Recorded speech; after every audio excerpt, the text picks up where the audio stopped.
ரொம்ப நாளா தமிழக அரசியல் இருக்கக்கூடிய ஒரு மிகப்பெரிய ஒரு கோரிக்கை சாதி வாரி கணக்கெடுப்பு. இதை எடுப்பதில் தமிழக அரசுக்கு என்ன சிக்கல், என்ன பிரச்சனை, இதனுடைய பின்னணி என்ன? ஜனார்தன் அப்படி 2.8 தான் சொல்லுது. எப்படி நீ 3 கொடுத்த? 76 சாதி இருக்கு எஸ்சில. பெரும்பான்மை ஃபர்ஸ்ட் பறையர், அடுத்தது வந்து தேவேந்திர வேளாளர், அடுத்தது சக்கிலியர், அடுத்து மத்தவங்க இன்னும் 76 பேர் இருக்கிறான் எங்களை சேர்த்து. இதை 3ஆ பிரிச்சு நாங்க 3 பேரும் அமைக்க போயிட்டோம்னா இது என்ன? இது ஒரு வாதமா? இது அப்படி எல்லாம் இல்ல கண்ணா, அப்படித்தான் பண்ணது. 6% தான் நான் கிளைம் பண்ணேன். மாநாட்டிலே தீர்மானங்கள் போட்டோம். எப்படி கொடுக்க முடியுங்க? எப்படி எப்படி? அதுதான், அதாவது 3 தான் பிரிக்கிறோம் கண்ணு. ஒண்ணு வந்து தேவேந்திர குல வேளாளர், ஒண்ணு எடுக்கிறோம் பல்லான்னு சொல்லுவோம், ஒண்ணு பறையான்னு சொல்லுவோம், ஒண்ணு சக்கிலியன்னு சொல்றோம். 3 கம்யூனிட்டி. இவங்களுக்கு கீழே சப் கம்யூனிட்டிஸ் நிறைய. அப்ப மத்தவங்க நிறைய இவங்களுக்கு கீழே சப் கம்யூனிட்டிஸ் இருக்கு. பறையருக்கு ஈக்குவலா வந்து அப்ப சக்கிலியர் இருக்காங்களா? அப்புறம் நாங்க கேட்டது 3 கம்யூனிட்டி. நீங்க கேட்பீங்க, அதத்தான் பிரச்சனை. எங்களுக்குள்ள கேட்கறதுக்கு நீங்க யாருங்க? எஸ்சிக்குள்ள இடஒதுக்கீடு கேட்கறதுக்கு காமாட்சி நாயுடுக்கு என்ன தேவை? இங்க பாருங்க, நீங்க சொல்லுங்க. காமாட்சி நானும் தான் சக்கிலி அப்படி சொல்லுங்க. நான் நாயுடு இல்லப்பா, நான் சக்கிலி இருப்பா, நான் கேட்போமான்னு சொல்லுங்க. நாங்க ஒத்துக்கிறோம். சார், நான் சொல்றது வர்றது ஏங்க நீங்க எங்க இடஒதுக்கீடுல நீங்க பேசுறதுக்கு நீங்க ஆள் கிடையாது. அது யார் சொன்னா?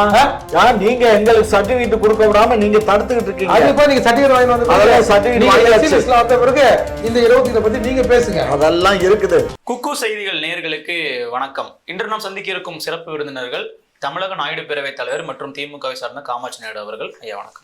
வணக்கம். மேலும் அவரோடு இணைந்திருக்கிறார் புரட்சி தமிழகம் கட்சியினுடைய தலைவர் மற்றும் வழக்கறிஞர் திரு ஏர்போர்ட் மூர்த்தி அவர்கள். சார் வணக்கம். சார், ரொம்ப நாளா தமிழக அரசியல் இருக்கக்கூடிய ஒரு மிகப்பெரிய ஒரு கோரிக்கை சாதி வாரி கணக்கெடுப்பு. இதை எடுப்பதில் தமிழக அரசுக்கு என்ன சிக்கல், என்ன பிரச்சனை, இதனுடைய பின்னணி என்ன? அதாவது தமிழ்நாடு அரசு ஏன் எடுக்கக்கூடாதுங்கிறத முதல் தெரிஞ்சுக்கோங்க. தமிழ்நாடு அரசு ஏன் எடுக்கக்கூடாது அப்படின்னா, அவங்களுக்கு எந்த விதமான அதிகாரம் கிடையாது. சாதிவாரி கணக்கெடுப்பு எடுத்தா எதுக்காக சாதிவாரி கணக்கெடுப்பு? இடஒதுக்கீடு. இடஒதுக்கீடு பண்ற அதிகாரம் தமிழ்நாடு அரசுக்கு கிடையாது. அது ஒன்றிய அரசுக்கு தான் இருக்கு. ஒன்றிய அரசுமே பார்லிமெண்ட்ல தீர்மானங்கள் நிறைவேற்றி தான் அதையும் அவங்க பண்ண முடியும். சரிங்களா? அப்படிப்பட்ட சூழ்நிலையில தமிழ்நாடு அரசு ஜாதிவாரி கணக்கெடுப்பு எடுக்கிறது வேஸ்ட்டுங்கிறது மட்டும் இல்லை, பொருளாதார நெருக்கடியை உண்டு பண்ணும் நமக்கு. அவங்கள ஒன்றும் ஜாதிவாரி கணக்கெடுப்பு எடுக்கிறது ஈஸியான வேலை இல்லை, அதிகமான செலவு ஆகும் நமக்கு. 2வது, ஒன்றிய அரசு அதை எடுத்தாச்சுன்னா அவங்க ஜாதிவாரி அந்தந்த ஜாதிக்கு தகுந்த மாதிரி அவங்க இடஒதுக்கீடை பண்ணுவாங்க. த்ரூ அவுட் இந்தியா பூரா ஒரே மாதிரி இருக்கும். தமிழ்நாடுக்கு மட்டும் இல்லாமல் இப்போ ஏற்கனவே 69% நமக்கு முந்தைய அரசு கொடுத்தாங்க. ஜெயலலிதா அம்மா இருக்கும்போது ஒவ்வொன்றுக்கும் பிரித்து கொடுத்தாங்க. அப்போ அதை நம்ம வந்து இப்போ தீர்மானங்கள் அங்கே பார்லிமெண்ட்டில் பாஸ் பண்ணாங்க. அதே மாதிரி இப்போ அதை வந்து ஒவ்வொரு ஜாதிக்கு எவ்வளோங்கிறத அவங்க தான் நிர்ணயம் பண்ணணும். நம்ம ஜாதிவாரி கணக்கெடுப்பு இதுதான் எடுக்கக்கூடாது. 2வது, நம்ம எடுத்தோம்னா உள் ஒதுக்கீடுக்கு வேணா உபயோகப்படுத்தலாம். இந்த உள் ஒதுக்கீடு உபயோகப்படுத்துறது வந்து இப்ப நம்ம வந்து என்ன பண்ணார்னா, கலைஞர் ஆட்சி காலத்துல அதுதான் அவர் வந்து ஜாதிவாரி கணக்கெடுப்பு எடுக்காமலே ஒரு கமிட்டியை ஃபார்ம் பண்ணாரு. ஜனார்த்தனன் கமிட்டின்னு ஒன்று ஃபார்ம் பண்ணி அந்த ஜனார்த்தனன் கமிட்டி கொடுத்த அறிக்கையின் அடிப்படையில் அவங்களுக்கு 3 விழுக்காடு வந்து 18 விழுக்காட்டுல இருந்து ஒரு 3 விழுக்காடை கொடுத்தாரு. அதுக்கு நீங்க 1000 காரணம் சொல்லலாம். அது ஐயா, நான் பேசுறேன். என்ன ஃப்ளோவா நான் பேசும்போது நீங்க குறுக்கிடக்கூடாது. அது வந்து போய் மொழி பாசம், அவரோட இனப்பாசத்தை. ஆமாங்க, கத்திரிக்காய் பாசம். சரியா கண்ணு? 3018 பிஆர் பிஎல் அருந்ததியர் 3 கம்யூனிட்டிக்கும் 6% இருக்கணும். ஆனா 6% இருக்க வேண்டியதை நயவஞ்சகமா அன்னைக்கு முதலமைச்சர் கலைஞர் அவர்கள் வந்து 3% தான் அந்த கம்யூனிட்டி கொடுத்தாரு. ஏங்க இது நான் சொல்றேங்க, நீங்க உங்க கருத்தை நீங்க அங்க பதிவு பண்ணுங்க. அவர்கிட்ட நீங்க ஜனார்தன் கமிட்டி அருந்ததியர்கள் இங்க எத்தனை பேர் இருக்காங்க வந்து புலிவரம் சொன்னாங்க. அது என்ன சொன்னாங்க சொல்லலைங்க. இங்க பாருங்க, அதான் 2.8% இங்க இருப்பதா ஜனார்தன் கமிட்டி சொல்லிச்சு. எத்தனை சதவீதம்? 2.8. என்னமோ 6ங்கிறாரு. என்னமோ இவங்க வீட்டுல இருந்து எடுத்து கொடுக்குற மாதிரி. இங்க பாரு, யார் வீட்டு யாருக்கு கொடுக்குறது? இங்க பாரு, யார் வீட்டு சொத்தும் கிடையாது இது. புரியுதா? இது தொட்டு மொத்தமா இந்திய அரசியல் அமைப்பு சட்டம் கொடுத்திருக்க சட்டம் கொடுத்தது. இப்ப இவர் இப்ப பேசுறாரு. இப்ப வந்து அப்ப ஜனார்தன் கமிட்டி 2.8 தான் சொல்லுது. எப்படி நீ 3 கொடுத்த? அவங்களுதே பிரச்சனை. இங்க வந்து ஒரு 6 இன்னுமா 76 சாதி இருக்கு எஸ்சியில்.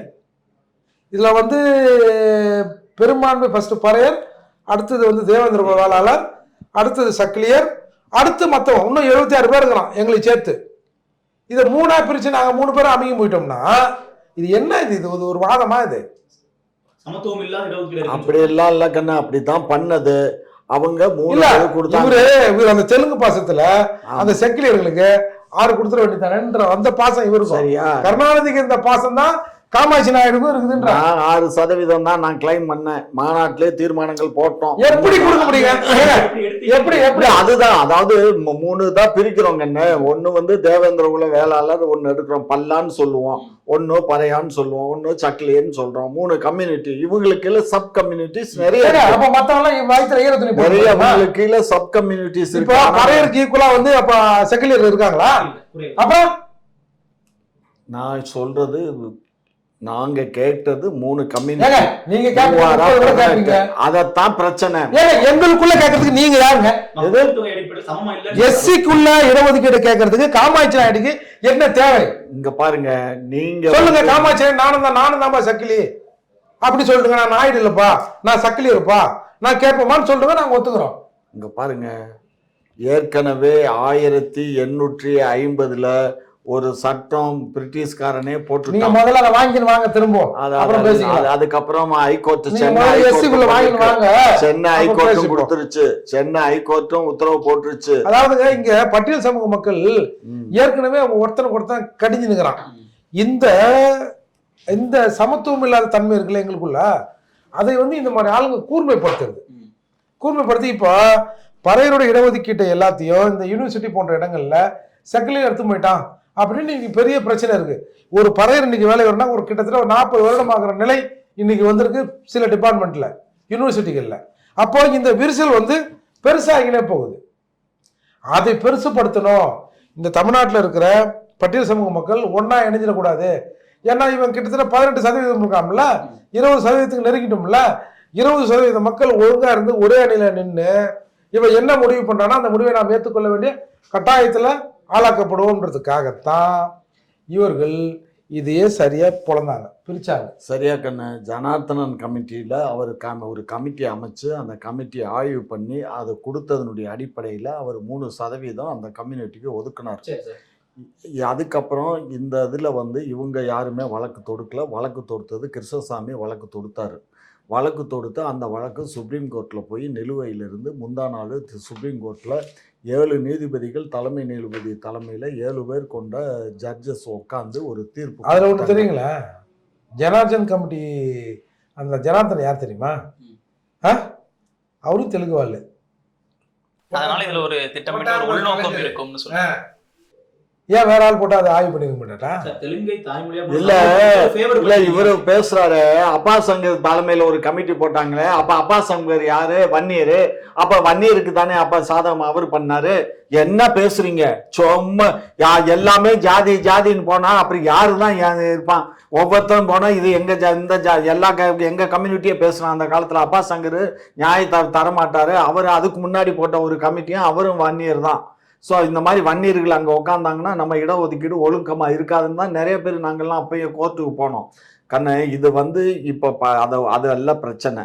இப்போ 3% உள் ஒதுக்கீடு முதலமைச்சர் கொடுக்கும்போது ஒரு கமிட்டி போட்டு ஆய்வு பண்ணி கொடுத்தாரு. அதன் அடிப்படையில் நீதிமன்றத்துக்கு போனாங்க. நீதிமன்றத்தில் இப்போ 7 பேர் கொண்ட ஜட்ஜஸ் உட்காந்து ஒரு தீர்ப்பை கொடுத்துட்டாங்க. இது செல்லும் அப்படின்னு சொல்லி கொடுத்துருக்காங்க. செல்லுன்னு இருக்காங்க. அது ஒண்ணும் இல்லை, நான் சொல்றேன் கேளுங்க. அது வந்து கொக்கரிக்கிறீங்க சார். நான் சொல்றது வர்றதுக்கு ஏங்க நீங்க நீங்க பேசுறதுக்கு நீங்க ஆள் கிடையாது. அது யார் சொன்னா? நீங்க எங்களுக்கு சர்டிபிகேட் கொடுக்க விடாம நீங்க தடுத்துக்கிட்டு இருக்கீங்க. நீங்க சர்டிபிகேட் வாங்கி வந்த பிறகு இந்த 20 பத்தி நீங்க பேசுங்க. அதெல்லாம் இருக்குது சரியா? இப்போ மறுபடியும் இப்போ வந்து முஸ்லிம்களுக்கும் நம்ம வந்து பண்ணி தனி ஒதுக்கீடு அவங்களுக்கும் இதே மாதிரி ஒரு கமிட்டி போட்டு கொடுத்தாச்சு. நீங்க கேட்டது சாதிவாரி கணக்கெடுப்பா இல்ல இடஒதுக்கீட்டுல எப்படி எதுக்காக சீரழிக்கிறதா? ஏன் எடுக்கலைங்கிறதுக்காக நான் சப்ஜெக்ட் சொல்லிட்டு இருக்கேங்க. என்ன நீங்க ஏன் துடிக்கிறீங்க? சரியா? ஆகையினால வீட்டு பிரச்சனை இவங்க வீட்டுல இது வந்து உள் ஒதுக்கீடுக்கு இவ்வளவு பிரச்சனை. இப்ப இவரே துடிக்கிறாரு பாத்துக்கோங்க. அதாவது உள் ஒதுக்கீட்டுல ஒரு கமிஷன் போட்டு அந்த கமிஷனுடைய அறிக்கையினுடைய அடிப்படையில மீகர் கொஞ்சமா பிரிச்சு கொடுத்ததுக்கு இவரு இவ்வளவு துடிக்கிறாரு, புரியுதுங்களா? அப்படி இருக்கும்போது நாளைக்கு நம்ம வந்து ஒரு ஜாதிவாரி கணக்கெடுப்பு இப்படியே கட் பண்ணுவோம். இப்ப நாளைக்கு பறையற அளவுடையா எடுத்து எங்களுக்கு தனியா கூடிய பார்ப்போம். அந்த சர்வே எடுக்கிறதுதான் சிக்கல் இருக்கு. கொஞ்சம் இருங்க கண்ணன். இப்போ வந்து இப்போ இவர் சொன்னபடியே வந்து நம்ம மாநில அரசு ஜாதிவாரி கணக்கெடுப்பு எடுத்தா இப்போ வந்து பிஆர் வந்து பாத்தீங்கன்னா குறையவா தான் இருக்கும். பிஎல் தான் பிஆர் தான். அதாவது பல்லா வந்து கம்மிங்க. அதுல பல்லாறு வந்து இப்ப என்ன சொல்றாங்க, நாங்க தேவேந்திரகுல வேளாளர்னு சொல்றாங்க. அப்ப தேவேந்திரகுல வேளாளர்னா அவங்க எதுல வர்றாங்கிறது அது நாளைக்கு ஒரு சட்ட சிக்கல் இருக்கு, இன்னும் அறிவிக்கலாத. நீங்க எல்லாத்துக்கும் நீங்க வந்து தீர்ப்பு சொல்ல நீதிபதி. நாங்க நீதிபதியா? நீதிபதி நாங்க இங்க பாருங்க, நான் கமிஷன் பாருங்க. இப்ப இங்க வந்து கேள்வி கேட்கறது அவரு, பதில் சொல்றது நான். நீங்க இங்க பாருங்க, உங்களுடைய கிரீவன்ஸ் என்னவோ அதை நீங்க சொல்லுங்க, மக்கள் பாப்பாங்க, லட்சக்கணக்கான மக்கள் இத பாப்பாங்க. அவங்க நீங்க யாரு எங்க பிரச்சனை பத்தி பேசுறது? உங்க பிரச்சனை என்ன? உங்க பிரச்சனை இந்த நாட்டுல வாழ்ற ஒவ்வொரு குடிமகனை பத்தியும் ஒவ்வொருத்தனும் விமர்சனம் நீங்க வர முடியாதுல்ல. ஏடா யார் சொன்னா? அதெல்லாம் எங்க இதுல ஒரு சில பிரிவுகள் அதுலதான் இருக்கான், அது தெரியுமா உங்களுக்கு? போலீஸ் சர்டிபிகேட் வாங்கி வச்சு பேசுறது மியூசியம் முறைக்கு நாங்களாம் பெரிய ஜாதிங்கிறது. அப்புறம் பார்த்தா ஐயா எஸ்சி சர்டிபிகேட் கொடுங்கய்யா, 1 லட்சம் கொடுக்குறான். அந்த கம்யூனிஸ்ட் வேற திட்டு போயிடுவா, அவனுக்கு ஒரு சங்கம் நடத்துறானோ திருத்தணியில. கிட்டத்தட்ட நானும் ஒரே ஒரு ஒன்றியத்துல 450 போலீஸ் சர்டிபிகேட்டுகள் அதாவது கேன்சல் பண்ணப்பட்டிருக்கு. யார எல்லாம் பெரிய சாதின்றாங்களா? அந்த தெலுங்கு இங்க பாரு, இதெல்லாம் வந்து இந்த ஒட்ட நாயக்கர் இருக்காங்கல்ல, அவங்களுக்கு வந்து ஏற்கனவே அவங்க எஸ்சில பண்ணலாம்னா திருத்தல 450 சர்டிபிகேட் வந்து கேன்சல் ஆகிருக்கு. அது யாரு பண்ணது? ஏவாவேல் தான் பண்ணாரு. ஏவாவேல் தான். கம்யூனிஸ்ட்ல ஒருத்தவங்க வந்து இந்த மலைவாழ் சங்கம்னு ஒண்ணு வச்சுக்கின்னு 1 லட்சம் கொடுத்தா இந்த மாதிரி ஐயா மாதிரி அதெல்லாம் 1 லட்சம் கொடுத்துறாங்க. அது சம்பந்தப்பட்ட எல்லா ரெக்கார்டும் என் கையில தான் கண்ணு இருக்கு. நான் தான் தமிழ்நாட்டிலேயே திருத்தணி ஒன்றியத்துல மட்டும்தான் இந்த கொடுமை. திருத்தணி மட்டும் இல்லங்க, திருவண்ணாமலையில இருக்கு, செங்கோட்டை எல்லாம் பேசும்போது நாங்க பெரிய ஜாதி, அது மதுரையில இருக்கு. அது வந்து பிரிட்டிஷ்காரனே வந்து இந்த ஆதி திராவிடர்னு இருக்கு பாருங்க. இந்த ஆதி திராவிடர்னா ஆந்திராவில் இருக்கக்கூடிய சில மாவட்டங்கள், தமிழ்நாட்டில் சில மாவட்டங்கள்லாம் ஆதி திராவிடர்கள்ல வருது. அதுல நாங்கள்லாம் ஆதி திராவிடர்கள்ல தான் வர்றோம், சரிங்களா? ஆகையினால எங்களுக்கு அந்த எஸ்சி சர்டிபிகேட் உண்டு. காமாட்சி நாயுடு போல காமாட்சி பறையர்ல நான் ஆதி திராவிடர். ஆகையினால இந்த ஜாதிவாரி கணக்கெடுப்பு நம்ம எடுத்தோம்னா இப்ப ஒரு டிபேட்ல உட்கார்ந்து பேசுறதுக்கே இப்ப என் கூட சண்டைக்கு கட்டி ஏறுறாங்க. எங்க பிரச்சனை நீங்க பேசாதீங்கன்னு தான் சொல்றாங்க. அப்ப நாளைக்கு இவர் என்ன பண்ணுவாரு, எங்க பிரச்சனையை பேசுறது நீ யாருன்னு முதலமைச்சர் கூட சண்டை போடுவாரா இல்லையா? அவங்க பேச வேண்டிய நபர்கள். இதெல்லாம் வந்து ஆவாது. இதுக்கு தான் நாங்க வந்து எங்களுக்கு இந்த பிரச்சனை வேண்டாம். ஒன்றிய அரசு பார்லிமெண்ட்ல இல்ல கண்ணு, ஜாதிவாரி கணக்கெடுப்பு ஒன்றிய அரசு எடுத்து பார்லிமெண்ட்ல சட்ட வடிவம் கொடுத்தாச்சுன்னு சொன்னா யாரும் இதை கொஸ்டின் பண்ண இயலாது. அதுதான் ஃபைனல். அதுக்காகத்தான் நாங்க எடுக்க இயலாதுன்னு சொல்றோம், அவ்வளவுதான். இப்ப நான் மட்டும் கேட்கலன்னா தமிழக அரசு ஏன் இந்த சாதிவாரி கணக்கெடுப்பை எடுக்கணும்னு நீங்க சொல்றீங்க, மத்திய அரசு வேணா தமிழக அரசு எடுங்கன்னு சொல்றீங்க. முதல்ல தமிழ்நாட்டில் இருக்கிறவங்களுக்கு இந்த சாதிவாரி கணக்கெடுப்புனா என்னன்னு முதல்ல இவங்களுக்கு தெரியணும். இவங்க என்ன சொல்கிறாங்க, இவங்க என்ன நினைக்கிறாங்க, சாதிவாரி கணக்கெடுப்புனா நீனா ஜாதி அப்படின்னு ஒரு புக்கை வச்சுக்கின்னு டிக் பண்ணுறது, இத்தனை ஜாதிக்காரன் இவ்வளோ பேர் இருக்கிறான் அப்படின்னு டிக் பண்ணுறதுன்னு நினைக்கிறாங்க. அது எல்லாம் சாதிவாரி கணக்கெடுப்பு. நீங்கள் 1872 வெள்ளைக்கார மக்கள் தொகை கணக்கெடுப்பு எடுத்தான். அதுக்கப்புறம் 1931 வந்து ஒரு கணக்கெடுப்பு எடுக்கிறான். அந்த கணக்கெடுப்பில் வந்து சாதி பற்றிய தரவுகள் பதிவு செய்யப்படுது. அப்போ என்ன பண்ணிட்டாங்க, சட்டப்படி வந்து சாதி கணக்கு வந்து நடத்த முடியாது அப்படின்னு சுப்ரீம் கோர்ட் சொன்ன உடனே அந்த வழக்கையும் டிஸ்மிஸ் பண்ணுது சுப்ரீம் கோர்ட். சுப்ரீம் கோர்ட்டில் ஒருத்தன் போகிறான், கவர்மெண்ட்டே வந்து சாதி பார்த்து கணக்கு எடுக்குது அப்படின்ற போது வரலாம், அதை நீங்கள் எடுக்கக்கூடாதுன்னா அப்போ சுப்ரீம் கோர்ட் அந்த வழக்கை டிஸ்மிஸ் பண்ணிடுச்சு. அப்போது 1951, 1961, 1991, 2001 இதில் வந்து மக்கள் தொகை கணக்கெடுப்பு நடத்துகிறாங்க. மக்கள் தொகை கணக்கெடுப்பு நடத்துகிறாங்க. பொதுவாக மக்கள் தொகை கணக்கெடுப்பில் எஸ்சி நாங்கள் இருக்கிறோம் இல்லையா, எஸ்சி எஸ்டி இந்த டீட்டெயில் மட்டும் வாங்குவாங்க. அதாவது வீட்டில் எத்தனை பேர், என்ன வேலை செய்கிறோம், வீட்டில் என்ன வச்சுருக்கோம், எங்களோட பொருளாதார நிலை, எத்தனை பேர் வேலை செய்கிறான், அரசு வேலை என்ன படிச்சிருக்கான், இந்த டீட்டெயில் எல்லாம் மக்கள் தொகை கணக்கெடுப்புலேயே எடுக்கிறாங்க. 2018 சாதிவாரி கணக்கெடுப்பு எடுப்போம் அப்படின்னு மத்திய அரசு சொல்லுது. சாதிவாரி கணக்கெடுப்புனா என்னன்னா, மக்கள் தொகை கணக்கெடுப்புல எஸ்சி எஸ்டி மக்களின் வாழ்க்கை தரத்தை வந்து அளவுகோல் பண்றான்ல, அத மாதிரி இந்தியாவில் இருக்கிற எல்லா சாதி மக்களின் வாழ்க்கை தரத்தை நாம வந்து அதை கணக்கீடு பண்ணணும். எப்படி எஸ்சிக்கு எடுக்கிறோமோ மக்கள் தொகை கணக்கெடுப்புல, அதே மாதிரி சாதிவாரி கணக்கெடுப்புன்ற பேர்ல இதை வந்து எடுக்கணும் அப்படின்னு எடுக்கிறாங்க. 2011 எடுத்து மத்திய அரசு அதை வந்து வெளியில்லை. அதுக்கு காரணம் என்னன்னா, 1931 சென்சஸ் எடுத்தாங்க இல்லையா, சாதி அந்த எங்களை மட்டும் சாதி எடுத்தாங்க, எல்லாரையும் எடுத்தாங்க இல்லையா. அப்போ 4047 சாதிகள் வந்து இந்தியாவில் இருந்ததா ஒரு புள்ளி விவரம் சொல்லிச்சிங்க. 2018 கணக்கெடுத்தா 46 லட்சம் சாதிகள் வந்து கணக்கில் வருது. எப்படி அது 4147 சாதி வந்து இப்படி லட்சக்கணக்கான சாதியாக மாறி போச்சு அப்படிங்கிறதால அதை வந்து அவங்க வெளியிடல. அதுக்கு உதாரணம், மகாராஷ்டிராவில் அதிகாரப்பூர்வமாக 494 சாதி இருந்ததுங்க. அது கிட்டத்தட்ட 4000 சாதிக்கு மேலே ஆகிப்போச்சு மகாராஷ்டிராவில். அப்போ இதை வெளியிட்ட உடனே இது வந்து அந்த இந்த ஹோல் இடஒதுக்கீட்டுக்கும் இதில் வந்து பிரச்சனை வந்துடும், கொலாப்ஸ் ஆகிடும், இந்த சிஸ்டத்தையே கொலாப்ஸ் பண்ணணும் அப்படின்னு எழுந்த உடனே இதை அப்படியே வந்து நிறுத்திட்டாங்க.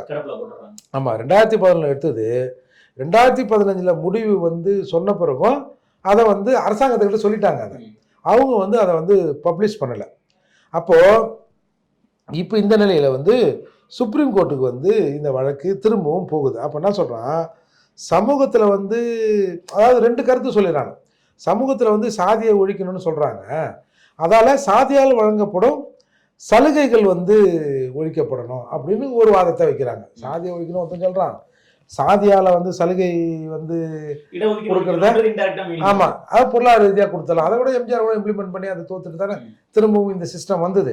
அப்போது இவங்க என்ன சொல்கிறாங்க, இது வந்து ஒரு வாய்ப்பு. சாதிவாரி கணக்கெடுப்புங்கிறது, சாதிவாரி கணக்கெடுப்பு எடுத்துக்கணும்னா ஒருத்தனோட கல்வித்தரம்னா, அவனோட வாழ்க்கை தரம்னா அது உயர்ந்திருக்கா, இப்போ என்ன நிலையில் இருக்குது அப்படின்றத வந்து நம்ம அறிஞ்சிக்கிறதுக்கு ஒரு வாய்ப்பாக இருக்கும்.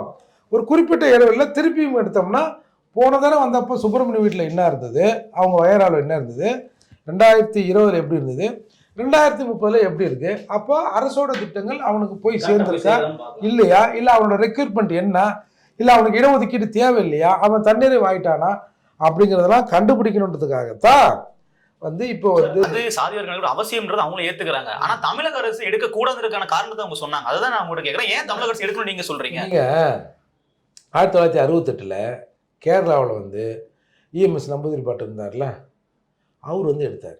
இப்போ கூட பீகார்ல கூட சர்வே எடுத்தாங்க சமீபத்தில். அதான் இல்லை, நீங்கள் நான் பழைய ஹிஸ்டரியை சொல்கிறேன். இவங்க என்னமோ புதுசாக வந்து கொக்கரிக்கிறாங்கல்ல. 1968 எடுத்தாங்க. 1948 இந்திய மக்கள் தொகை கணக்கெடுப்பு சட்டம் வந்து போடப்பட்டதுங்க. அதில் என்னன்னா 1951 எடுத்த சென்சஸ் படி மொத்தம் வந்து அப்போ வந்து 36 கோடி மக்கள் தான் இருந்தான். அதுக்கப்புறம் அது மாறி 1931 திரும்ப சாதிவாரி கணக்கெடுப்பு எடுத்தான். 41 வந்து சாதி கணக்கு எடுக்கிறதுக்கு பாசிபிளே இல்லை அப்படின்னு அரசாங்கமே சொல்லிடுச்சு. அப்போது மண்டல் கமிஷன் வந்து 1931 ஒரு கணக்கெடுப்பை வந்து பண்ணி அதில் வந்து ஓபிசி வந்து 52% சொன்னாங்க. அப்போது 1979 அந்த கோரிக்கையை ஏற்று 2வது பிற்பட்டோர் ஆணையம் வந்து அமைக்கப்பட்டது. அதில் வந்து ஆணையத்தில் வந்து எஸ்சி எஸ்டி வந்து 22.56% இருக்கிறதா ஒரு கணக்கு சொல்லிச்சு. ஓபிசி வந்து 52%னாங்க. அப்போது இதில் வந்து இவங்க என்ன சொல்லிட்டாங்கன்னா, அப்போ அதனால தான் மத்திய அரசு அந்த 22.56% முதல்ல வச்சிருந்தா எஸ்சி எஸ்டிக்கான இடஒதுக்கீடு. அதுக்கப்புறம் ஓபிசி தான் இங்கே சொல்கிற மாதிரி பிசி எம்பிசி மத்திய அரசு இடஒதுக்கீட்டில் இல்லை, எஸ்சி எஸ்டி ஓபிசி தான் எல்லாருமே வந்து MBC EBC ஆமா எல்லாருமே அவங்க வந்து ஆமா பேக்வர்ட் காஸ்ட் தான் அதை பார்த்தாங்க. அப்போ இந்த கணக்கெடுப்புக்கான காரணமே சாதி வாரியான கணக்கெடுப்பு, மக்களோட வருமானம், அவனோட ஸ்டேட்டஸை எடுக்கிறது தான் அர்த்தம். இதுல இப்ப பீகார் வந்து முதல்ல வந்து 6 ஜூன் 22 அறிவிப்பு பண்ணாங்க, இந்த மாதிரி நாங்கள் சாதி வாரி கணக்கெடுக்க போகிறோம் அப்படின்னு. ஒன்று ஜனவரி 7 2023 தொடங்கி 2 அக்டோபர் 23 அதை முடிக்கிறாங்க. அப்போது சுப்ரீம் கோர்ட்டில் வந்து இது நடக்கிற போது சாதி வாரி கணக்கெடுப்பை நடத்தக்கூடாது அப்படின்னு வந்து வழக்கு போகுது. அப்போது சுப்ரீம் கோர்ட் என்ன சொல்லுது, இடஒதுக்கீடை வந்து நாம் எப்படி வழங்கணும், இதில் வந்து ரெஃபார்ம் பண்ணணுமா வேண்டாவா அப்படின்னு தீர்மானிக்கிறதுக்காக இந்த சாதிவாரி கணக்கெடுப்பு தேவைன்னு 2 நீதிபதிகள் தீர்ப்பை சொல்லிட்டாங்க. அதன் அடிப்படையில் தான் பாட்னா நீதிமன்றத்தின் உத்தரவு ரத்து செய்யப்பட்டு பீகாரில் கணக்கெடுப்பு எடுக்கப்பட்டது. அதே மாதிரி கர்நாடகாவில் 2014 கணக்கெடுப்பு ஸ்டார்ட் பண்ணி 2015 முடிச்சிட்டாங்க அந்த கணக்கெடுப்பை. அதுக்கு காங்கிரஸ் கவர்மெண்ட் தான் இருந்தது. 2014-15 அந்த இறுதி கட்டத்தில் பண்ணாங்க. 2016 கம்ப்ளீட் பண்ணிட்டாங்க. ஆனால் கம்ப்ளீட் பண்ணியும் அதை வந்து வெளியில் சொல்லலை. அப்போது இதுக்கடையில் 2011 சோசியோ எக்கனாமிக் கேஸ்ட் சென்சஸ்னு ஒரு சட்டத்தை போட்டாங்க. அதில் இந்த ministry of social justice and environment இருக்கு இல்லையா, அவங்க வந்து இந்த ஒரு கணக்கெடுப்பை எடுத்து அதை இன்னும் வந்து வெளியிடலை. அப்படி இருக்கிற போது இதோட பேசிக் என்ன, நீதிமன்றம் சொல்லுது எடுங்க அதாவது முன்னாடிலாம் எடுக்காதீங்க, சாதியின் அடிப்படையில் இங்கே ஒன்றும் இல்லை அப்படின்னு சொன்ன நீதிமன்றங்கள் இப்போ இல்லை அது போய் சேர்ந்துருக்கா இல்லையான்னு நம்ம கண்டுபிடிக்கிறதுக்கு கட்டாயம் வேணும்னு இன்னைக்கு சொல்லிச்சு. அதன் அடிப்படையில் பீகார் எடுத்திருக்காங்க. அண்ணன் சொல்கிறார்ல இடஒதுக்கீடு கேன்சல் ஆகி போச்சுன்னா சட்டமன்றத்தில் போய் சொல்கிறாங்க. அதாவது பீகாரில் எடுத்த கணக்கெடுப்பு கேன்சல் செய்யப்பட்டதுன்னா, பீகாரில் எடுத்த கணக்கெடுப்பு கேன்சல் செய்யப்படல. பீகாரில் இந்த கணக்கெடுப்பு அடிப்படையில் அவர்களா இடஒதுக்கீட்டில் சில மாற்றங்களை செஞ்சாங்க. அந்த மாற்றம் உன்னோடைய பவருக்கு ஏற்றது அல்ல, உன்னோட பவருக்கு ஏதாவது அது வரல, மாநில அரசு கங்கரன்ட்லாம் வரல, இது மத்திய அரசு செய்ய வேண்டியது அப்படின்னு சொல்லித்தான் அதை தான் கேன்சல் பண்ணான். அந்த சென்சஸை கேன்சல் பண்ணல. சென்சஸ் எடுக்கிறதே இந்த கொடுக்கறதுக்கு தானே, அப்ப அதை பண்ண முடியாதுங்கிறப்ப மாநில அரசு எடுத்து என்ன பயன்னு கேட்கறாரு. இல்ல அதை வந்து சார் நானா முடிவு பண்ண முடியாது சார். இடஒதுக்கீடு பாலிசியில மாநில அரசா முடிவு பண்ண முடியாது. இப்ப நீங்க வன்னியருக்கான இடஒதுக்கீடு 10.5 கொடுத்தாங்கல்ல, சுப்ரீம் கோர்ட் எதை வச்சு அதை கேன்சல் பண்ணிச்சு? இல்ல அதான் நீ வந்து இந்த உள்ள இடஒதுக்கீடு கொடுக்கறது தப்பு, வன்னியருக்கு கொடுக்காதன்னு சொல்லல, நீ எதை வச்சு கொடுத்த சொல்லு. இது 10 12 8 அப்படின்னு எனக்கு தெரியணும். அது அப்பதான் அது வந்து ஒரு சரியான விஷயமா இருக்கும். அதால நாங்க வந்து இதை வந்து கேன்சல் நிறுத்தி வைக்கிறோம், கேன்சல் பண்றோம்னு சொல்லிட்டாங்க. இப்போ நீங்க இந்த டேட்டா நம்ம கிட்ட எடுத்து வச்சிருந்தோம்னு வச்சுங்க, அப்போ நம்ம சுப்ரீம் கோர்ட்ல அந்த டேட்டாவை சொல்லியிருந்தோம்னா அது எத்தனை சதவீதம் வருதோ அத்தனை சதவீதம் கிடைச்சிருக்கும். மத்திய அரசு ஏத்துக்குமா அந்த ரேட்டா? நீதிமன்றம் ஏத்துக்குமா அந்த ரேட்டா? சார் அதான் நீதிமன்றம் தான். நீ டேட்டி எதை வச்சு சொன்ன 10.5 எதை வச்சு சொன்ன சொல்லு. அப்படி நம்ம கூட அந்த டேட்டா இல்ல. சப்போஸ் நம்ம எடுத்த டேட்டா இருந்ததுன்னா அது 10 12 9 8 அப்படி எடுத்திருந்தா பீகாருக்கு எப்படி சொன்னாங்களோ இதுக்கு நிறைவேற்றுறதுக்கு உனக்கு அனுமதி இல்ல, அது ஒன்றிய அரசு தான் பண்ணணுங்கிற அப்படி சொல்லியிருப்பாங்க. இப்ப பாருங்க இன்னொன்னு, இப்ப மணிப்பூர்ல கலவரம் வந்ததுல, இவங்க எல்லாம் 1000 கலவரம் அது இதுன்றாங்களே, அதுக்கு பேசிக் என்னங்க, மணிப்பூர் நீதிமன்றத்தில் ஒரு வழக்கு வருது, ஒரு குறிப்பிட்ட சமூகத்தை எஸ்டியில சேர்க்கணும் அப்படின்னு ஒரு வழக்கு. அந்த வழக்குல ஒரு 3 வாரமோ 4 வாரமோ கணக்கு அதை கால பீரியட் வச்சு இவங்களோட பெட்டிஷனை நீங்க பரிசீலனை பண்ணுங்க அப்படின்னு தான் அந்த உயர்நீதிமன்றம் சொல்லுது. ஆனால் வெளியில செய்தி எப்படி வந்தது, உயர்நீதிமன்றம் உத்தரவிட்டுச்சு இவங்களை எஸ்டியில சேர்க்க சொல்லிட்டாங்க அப்படின்னு புரளி கலப்படும். உடனே ஏற்கனவே இந்த எஸ்டியில் இருக்கிற மக்களுக்கும் இவங்களுக்குமான, அதாவது சமவெளி வந்து மலையில் இருக்கிற மக்களுக்குமான அது மோட்டிவ் ஆகி அங்கே மாணவர் சங்கங்கள் போராடி பிரச்சனை வந்து அப்புறம் கலவரம் புரளாங்காய் அது வேற திசையில் போயிடுச்சு. அப்போது மணிப்பூர் அரசு நேரடியாக இது செய்து கொள்ளலாம்னு கோர்ட்டு உத்தரவில்லை, மாநில அரசுக்கு தான் பரிந்துரை பண்ணாங்க இந்த பெட்டிஷனை கன்சிடர் பண்ணுங்கன்னு. அப்போது நீங்கள் இந்த 10.5 கொடுத்தது தப்பு இல்லை, மாநில அரசு கொடுத்தது தான் தப்பு. நாம் என்ன பண்ணியிருக்கணும், மாநில அரசுக்கு பரிந்துரை பண்ணியிருக்கணும். நீங்கள் இந்த மாதிரி இங்கே ஒரு கோரிக்கை இருக்குது, இதை வந்து பரிசீலனை பண்ணுங்கன்னு கொடுத்துருந்தா அது அவங்க பாலிசி டிசிஷன் எடுத்திருப்பாங்க, அது வேறு விதமாக கூட ஆயிருக்கும். நீ எதை வச்சு எந்த தரவுகள் இல்லாமல் நீ கொடுத்தது தப்பு அப்படின்றது தான் இங்கே பிரச்சனை. இவங்க ஒன்று இடஒதுக்கீடு கொடுங்க, இடஒதுக்கீடே வேணாயா, நீ எடுத்து வை. அப்புறம் நீ எடுத்து வச்ச பிறகு நீ கோரிக்கையை மத்திய அரசு கொடு, பழைய மத்திய அரசு மேலே கூட போடு, நாங்கள் கொடுத்துட்டோம், நாங்கள் பரிந்துரை பண்ணிட்டோம், அவங்க கொடுக்கலன்றோட சொல்லு. அப்போ நீ வந்து இந்த இடஒதுக்கீட்டில் சுப்ரீம் கோர்ட் வந்து ரிஃபார்ம் பண்ணுறதுக்கு சாதிவாரி கணக்கெடுப்பு தேவை, அதே அந்த மாநில அரசு எடுத்துக்கலாம்னு சுப்ரீம் கோர்ட் சொல்லிச்சுல்ல. இந்தியாவுக்கு ஒரு சுப்ரீம் கோர்ட் தானே, ஏன் நீங்கள் எடுக்க மறுக்கிறீங்க? அப்போ அது மட்டும் இல்லாமல் தமிழ்நாட்டில் இருக்கிற பெரிய சாதிகள், பறையர் சமூகத்திலிருந்து நாங்கள் கேட்குறோமா, வன்னியர் சமூகத்திலிருந்து ராமதாஸ் ஐயா கேட்குறாரா, எல்லாத்துக்குமானவர்னு சீமானு கேட்குறாரா? இந்த மாதிரி பல சாதிய அமைப்புகள், சாதிய சங்கங்கள், சமூக அமைப்புகள் சாதிவாரி கணக்கெடுப்புன்னு கேட்குறோம்ல. நான் சொல்கிறேன்ல, என் ஆள் 18 பேர் இருந்தான், இப்போ 20 பேராக மாறி இருக்கான் போல இருக்குது, அதால என் ஆளை எண்ணுங்க அப்படின்னு நான் சொல்கிறேன். ராமதாஸ் சொல்கிறாரு. ஏன் நீங்கள் சொல்ல மறுக்கிறீங்க சார்? இதை தமிழக அரசு எடுக்காம இருக்கிறதுக்கு உண்மையான காரணம் நீங்க என்ன நினைக்கிறீங்க? அதை நிறைவா சொல்லுங்க சார். எடுத்தோம்னா இவங்களோட கெப்பாசிட்டி தெரிஞ்சிடும் சார். சொல்லுங்க. அதான் பாருங்க, கிபி 6ஆம் நூற்றாண்டுக்கு காலப்பிரையர்ல ஒரு பிரிவு தான் கண்ணு வன்னியர். காலப்பிரையருடைய இது வந்து வடக்க இருந்து இங்க வர்றாங்க, இந்தியாவுக்குள்ள தமிழ்நாட்டுல வர்றாங்க. அவங்க காலம் நீங்க இப்ப ஹிஸ்டரியில எடுத்து பாருங்க, அவங்க தான் இவங்க, புரிஞ்சுக்கோங்க. அவங்க கிபி 6ஆம் நூற்றாண்டு. நாங்கெல்லாம் வந்து தஞ்சை ஆண்ட கிபி 2ஆம் நூற்றாண்டுலயே வந்து விஜயாலய சோழன் ஆள்றான், கிபி 2ஆம் நூற்றாண்டுலயே.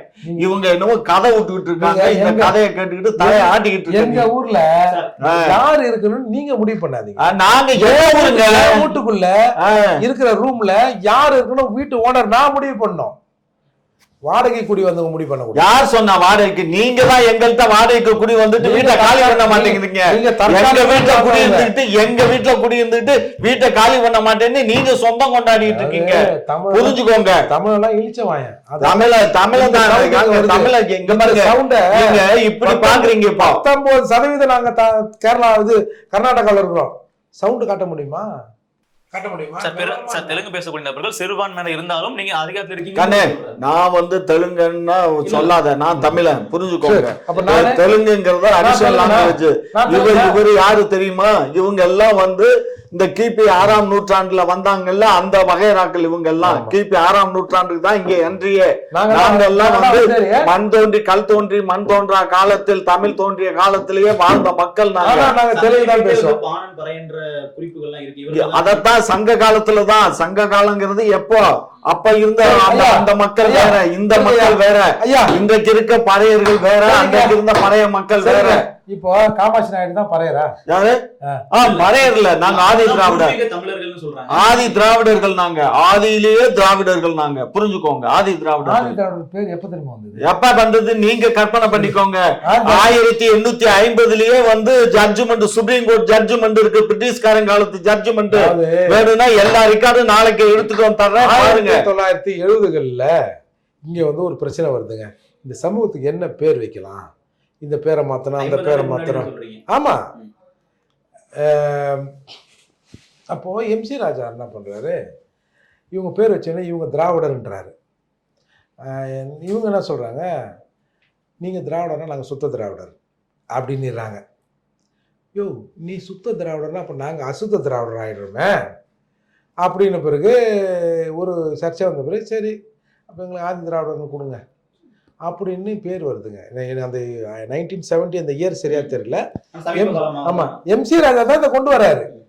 யோ, அப்போ எங்களுக்கு நாங்கள் வந்து உங்களுக்கு முன்னாடி நாங்கள்ல, அதாவது இந்த இடைப்பட்ட சாதிகள் இருக்காங்கல்ல, இவங்களுக்கு முன்னாடி நாங்கள்ல, அப்போ ஆதியில் நாங்கள் இருந்தோம்ல, நீ திராவிடனா நாங்கள் ஆதி திராவிடரியா அப்படி வந்த பேருங்க.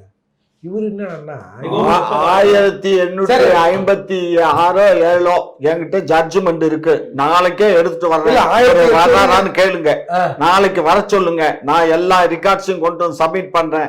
அதை பேஸ் பண்ணி அது மறுபடியும் உச்ச நீதிமன்றம், இங்க உயர் நீதிமன்றம் கொடுத்த ஆணை, அதுக்கப்புறம் இந்த சட்டமன்றத்துல தீர்மானம் இருந்த அந்த நபர் எனக்கு சரியா அந்த டீட்டெயில் எனக்கு சரியா ஞாபகம் வரல. இப்போ அவர்கிட்ட தான் இந்த பஞ்சாயத்தே போகுது, அவர் தான் இந்த பஞ்சாயத்தை தீர்த்து வைக்கிறாரு.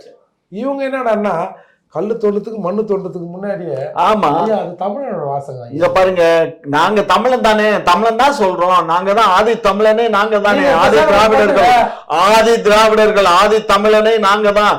நாங்க லெமோரியா கண்டத்துல இருந்து வந்தவங்க நாங்க. நீங்க இங்க இருந்து வந்தவங்க, ஆப்பிரிக்கா கண்டத்துல இருந்து வந்தவங்க நீங்க. ஆப்பிரிக்கால இருந்து வந்தவங்க தான் நீங்க. நாங்க லெமோரியா கண்டத்துல இருந்து வந்தவங்க. மக்கள் பார்த்து மத்த ஊர்ல விரட்டுறாங்கல்ல, அந்த மாதிரி ஆந்திராவுக்கு இவங்களை விரட்டினா பாப்போம் பாப்போம் பாப்போம். நாங்க ஆந்திரா போறோமா, நீங்க லெமோரியா போறீங்களா? இல்ல லெமோரியா கண்டமே இப்ப இல்லையே. அதுதான் ஆந்திரா இருக்குல்ல உங்களை அனுப்புறதுக்கு. பாப்போம் பாப்போம். நிச்சயமா சார், மக்கள் வந்து பார்த்து உங்களோட கருத்து சொல்லட்டும். பல கேள்விகளுக்கு வந்து ரொம்பவும் வெளிப்படையா இருவருமே பதிலளிச்சீங்க. நேர்காணலுக்கு மிக்க நன்றி.